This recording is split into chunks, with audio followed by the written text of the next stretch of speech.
네, 이재명 대통령 어제 시진핑 주석과 정상회담을 했고 또 오늘은 리창 총리와 오찬을 가졌습니다. 네, 관련 내용 김영현 동국대 북한학과 교수와 함께 자세하게 얘기 나눠보겠습니다. 안녕하십니까? 네, 안녕하십니까? 네, 한중 정상회담 2달 만에 이뤄졌는데 좀 어떻게 평가하십니까? 전체적으로 한중 정상회담은 이재명 대통령의 정부가 출범한 이후에 사실상 한중 간의 첫 단추를 잘 꿰맸겠다 이런 이야기를 할 수 있을 것 같습니다. 다시 말씀드리면 이번에 이제 공동성명이나 이런 게 나오지는 않았지만 어쨌든 이재명 정부 출범 이후에 한중 관계가 순항할 수 있는 그런 항구를 떠났다 이런 점에서 의미가 있는 것 같고요. 이재명 대통령께서도 이야기했습니다만 이제 구동존이라는 표현을 썼습니다. 결국 쉬운 것부터 어려운 것은 좀 뒤로 미루고 쉬운 것부터 한중 간의 협력을 통해서 처리하자. 이게 이제 이재명 대통령의 입장이었고 시진핑 주석도 같은 생각인 것 같습니다. 그래서 이번에 그 구체적인 내용들을 담기는 좀 어려웠지만 한중 간에 충분한 스킨십, 최정상 간의 스킨십을 하고 많은 이야기를 나누는 그 자체가 일단 의미가 컸다 이렇게 봐야 되고 국익 중심의 그 실용 외교라고 하는 그 틀 속에서도 사실상 새로운 한중 관계에 새로운 장을 열었다 이런 점에서 큰 의미가 있다 이렇게 봐야 되겠습니다. 한중 정상이 그러니까 과거의 일제에 대항해서 함께 힘을 모았다 이 부분을 같이 좀 공통적으로 강조를 했거든요. 예. 이게 뭐 어떤 배경에서 좀 이런 말들을 하게 됐을까요?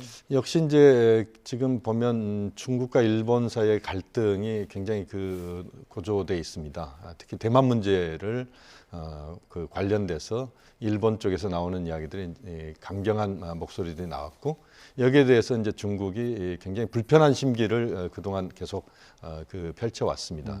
중국인들이 일본의 여행을 자제한다 할지 여러 가지 이제 그 중일 간의 갈등이 있었는데 사실상 역사적으로 보면 한중 간에는 일본에 대해서는 역사적인 공유할 점들이 많이 있습니다. 특히 일본의 침략이라고 하는 것에 있어서 공통점이 있고 거기에 저항했던 것 그리고 중국과 한국이 합쳐서 힘을 합쳐서 이제 저항했던 그런 역사들이 있지 않습니까? 우리 임시정부가 대표적인 것인데요. 네. 이런 것들을 고려해서 봤을 때 지금 시진핑 주석은 결국 이재명 대통령과 함께 일본에 대해서 좀 공동 전선을 펼쳐야 되는 것 아니냐 이렇게 강한 그 입장을 역사 인식을 통해서 주문했다 이렇게 볼 수도 있겠습니다. 네, 시 주석이 이번에 이런 말을 했다고 해요. 역사의 올바른 편에 서서 정확한 전략적 선택을 해야 한다. 네네. 이게 시 주석이 좀 자주 언급하는 부분이라고 하던데 네네. 어떤 의미를 포함하고 있는 걸까요? 그렇습니다. 이제 시 주석이 이야기했던 것이 이제 전략적 선택이라고 하는 부분을 이야기를 했는데 이것은 이제 두 가지 측면을 봐야 됩니다. 하나는 한미 동맹이 우리가 이제 가장 근간으로 하는 외교 정책 중에 하나입니다. 가장 핵심적인 외교 정책은 한미 동맹에 근간한다, 거기에 기반한다 이렇게 봐야 되는데 중국 입장을 보면 한미 동맹에 대한 불만들을 그동안 간간히 표출해 왔습니다. 이것은 이제 한국이 너무 중국을 무시하고 미국과만 그 행동을 같이 하는 것 아니냐 여기에 대한 이제 불만일 수가 있는데 이것이 이제 윤석열 정부에서 그 굉장히 이게 도드라졌던 측면들이 있습니다. 여기에 대한 이제 불만들이 중국 측에 있었고 시 주석은 이제 그 불만을 표출한 것이다 이렇게 볼 수도 있습니다. 그래서 한미 동맹도 중요하지만 한중 협력도 중요한 것 아니냐라고 하는 그런 입장을 표명한 것이다 이렇게 봐야 될 것 같고요.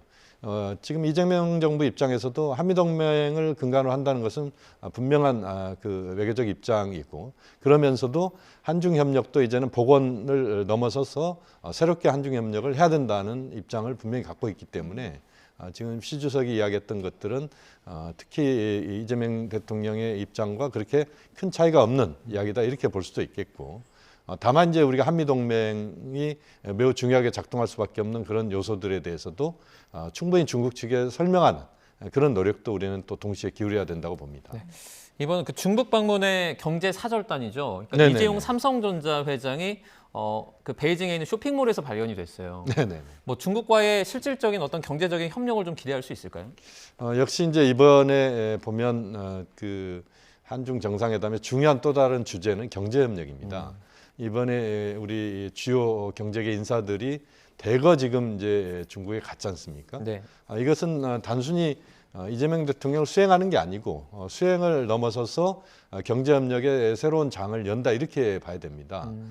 지금 보면은 그 전임 정부에서 한중 간의 경제협력 부분이 굉장히 많이 단절됐습니다. 또 한중 간에 상당히 경제 부분에 있어서 어려움들이 있었고 이 어려움들을 이제 복원하고 새롭게 나가야 된다는 것이 이제 한중 정상이 그 일치된 입장이고 그것을 뒷받침한다는 차원에서 지금 이제 이재용 삼성 회장을 포함한 여러 그 지금 재벌 총수들이 갔다 이렇게 봐야 되고 이재용 회장이 쇼핑몰을 들렸다라고 하는 것은 그만큼 한중 간의 경제협력이 아주 앞으로 필요하다는 것을 상징적으로 보여주는 그런 행동이었다 이렇게 평가할 수 있겠습니다. 네, 이재용 회장이 그 중국의 인기 캐릭터죠. 라부부를 뭐 샀냐 안 샀냐 이거 가지고 논란에서 화제가 됐다고 하는데 결국 뭐 사지는 않았다라고 합니다. 앞으로의 한중 간의 경제 협력 부분 좀 지켜봐야 할 대목인 것 같고 지난달 저희 YTN에서 중국 어선의 그 비밀 어착 문제를 집중 보도한 바가 있어요. 맞습니다. 그 맥을 같이 해서 이번 정상회담에서 우리 측은 불법 조업 단속 강화를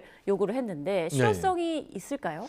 이 부분은 이제 우리 입장에서는 상당히 또 민감한 부분이기도 하고 우리 어민들의 생계와 연관되는 부분이고 또 우리 국가 이익을 넘어서서 이제 우리 영해라고 하는 관점에서도 매우 중요한 우리의 국가 이익이라고 볼 수밖에 없습니다.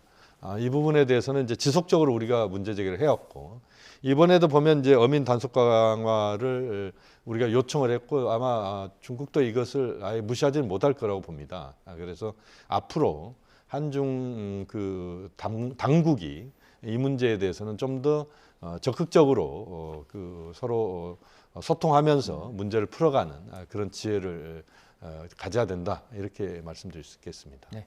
자, 미국의 베네수엘라 마두로 대통령 체포 소식도 좀 살펴보도록 하겠습니다. 먼저 이번 사태 그 지난 주말에 좀 놀란 분들 많으셨을 텐데 맞습니다. 어떻게 보고 계세요? 뭐 저는 한 세 가지를 봐야 될 것 같은데요. 하나는 중국입니다. 중국에 대한 그 트럼프 대통령 또 미국 정부의 입장은 굉장히 단호한 입장인 것 같고 또 미중 갈등 관련된 부분에서 중국의 에너지의 그 매우 중요한 그 요소를 차지하는 게 베네수엘라의 중진류입니다. 그러니까 베네수엘라가 수출하는 그 상당한 수의 그 양의 석유가 중국으로 가고 있고 중국은 뭐 지금 알려진 바로는 수입량의 한 80% 정도를 지금 베네수엘라에 의존하고 있다 이렇게 이야기를 하고 있습니다. 그것은 결국 중국을 옥죄는 그런 효과를 노렸다 이렇게 봐야 될 것 같고 또 하나의 측면은 지금 이제 보면 그 중남미에 있어서 중국과 러시아의 영향력이 지금 굉장히 확대되고 있다 이렇게 볼 수가 있는데 이것을 차단하는 의미도 있다고 봐야 될 것 같고요. 또 하나는 이제 지금 보면 그 멀로주의라고 해서 과거부터 보면 미국은 아메리카 대륙에 대한 부분에 대해서 배타적인 그 입장, 자신들의 이익을 관철시키는 그런 입장을 가져왔던 게 사실입니다. 이것이 새롭게 재현되는 모습을 보이고 있는데 결국 그 남미, 중미에 있어서 또 캐나다까지 미국의 영향력을 계속 유지시키겠다. 그리고 그것에 대해서는 어느 누구도 간섭하지 말라라고 하는 그런 차원에서의 강력한 그 행동이 이번에 나온 것이다 이렇게 평가할 수 있겠습니다. 네, 지금 마두로 대통령은 오늘 법원에 처음으로 출석했죠. 여기에서 이제 무죄를 주장을 했는데 뭐 일각에서는 수십 년형이 나올 것이다 뭐 이런 전망도 나오고 있습니다. 만약에 유죄가 나오면 미국에서 형기를 맞춰야 하는 건가요? 그럴 가능성이 높다고 봐야 되겠죠. 이것은 이제 1989년으로 우리가 한번 들어갈 필요가 있는데요. 당시에 보면 이제 파나마를 미국이 침공을 했고 거기에서 노리에가라고 하는 이제 그 당시에 파나마 최고 지도자를 체포를 했습니다. 그래서 미국 법정에 세웠고 40년형이 아마 나왔을 겁니다. 그리고 미국에서 이제 그 교도소에서 30년 형기를 살다가 교도소에서 사망을 한 전례가 있습니다. 그러니까 현재 특별한 변수가 발생하지 않는 한 이번에 지금 마두로 대통령의 미국에서의 그런 형기를 계속 살 수밖에 없는 뭐 이런 상황은 계속될 가능성이 높다. 또 지금 보면 그 마두로 대통령에게 씌워지는 지금 그 문제들 특히 이제 마약 문제랄지 이런 부분에서 미국은 이제 관용 원칙을 갖고 있지 않습니다. 그렇게 보면 그 일벌백계라는 차원에서도 이번 상황을 정치적으로 거래하거나 이럴 가능성이 현재로서는 높지 않다. 다만 이제 남미 쪽이나 또 유럽 쪽에서 지금 그 트럼프 대통령의 행동에 대해서 이제 반발하는 모습들이 나오고 있지 않습니까? 이것이 굉장히 강하게 또 표출될 경우에는 또 다른 변수가 발생할 수도 있다. 이렇게 볼 수 있겠습니다. 지금 베네수엘라 대통령은 이제 로드리게스 부통령이 대행을 맡게 됐는데 네, 그렇습니다. 어쨌든 미국이 거기 뭐 지상군을 파견해서 직접 통치 못 하잖아요. 쉽지는 않죠. 네, 그러면 어쨌든 대행을 좀 맡겨야 되는데 그럼 로드리게스가 뭐 대행이 되는 겁니까? 그러니까 이제 미국이 과거에 보면요, 지금 이제 쿠웨이트를 침공했던 이라크 문제를 해결할 때나 네. 또는 아프가니스탄 문제를 해결할 때 이럴 때 보면 이제 직접 병력을 파견해가지고 실제 이제 그 여러 상황들을 개선하는 그런 문제를 만들어냈었습니다. 네네. 그런데 이제 그것이 그렇게 효과를 발휘하지 못했거든요.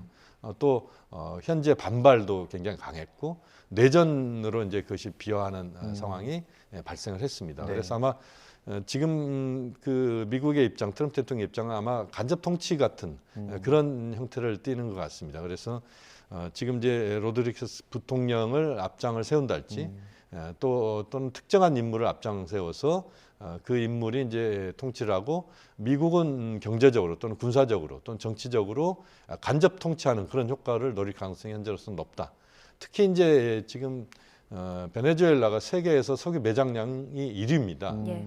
그만큼 이제 전략적으로 베네수엘라가 갖고 있는 위상이 높기 때문에 미국이 이것을 허투루 관리할 가능성이 높지 않다 이렇게 보면 간접적인 어떤 통치가 이루어진다 하더라도 거의 직접 통치에 준하는 그런 통치가 이루어질 가능성이 현재로서는 높지 않나 그렇게 전망이 됩니다. 네, 이번 사태로 긴장하고 있을 국가들도 상당히 좀 많은데 네네. 특히 이번 미국의 행보가 중국의 타이완 공격에 어떤 명분을 준 거 아니냐 이런 지적도 나오고 있어요. 실제 네네. 공격으로 이어질 가능성은 어떻게 보십니까? 그 문제는 뭐 앞으로 좀 더 지켜봐야 될 부분인데요. 물론 이제 이런 세계 정세가 이제 요동치고 이런 상황에서 대만 문제에 대한 여러 가지 어려움들이 앞으로 나올 겁니다.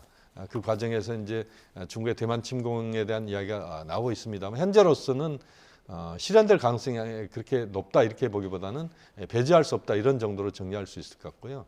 다만 이제 그 대만의 그 입장이 중국에 대해서 매우 강경하게 나오고 또 미국의 입장이 대만을 두둔하는 것을 넘어서서 군사적인 협력의 범위를 상당히 높인다 할지 또는 중국을 압박하는 이런 군사적 행동이 나온다 할지 할 경우에는 중국이 이제 대만의 특정 지역을 그 침공한다 할지 이런 어떤 전략적인 행동보다는 전술적인 목표를 타겟으로 하는 그런 행동을 할 가능성이 높지 않나. 현재로서는 그 가능성이 높다고 봅니다. 네, 알겠습니다. 지금까지 김용현 동국대 북한학과 교수와 함께 외교 국제 이슈들 짚어봤습니다. 고맙습니다. 고맙습니다.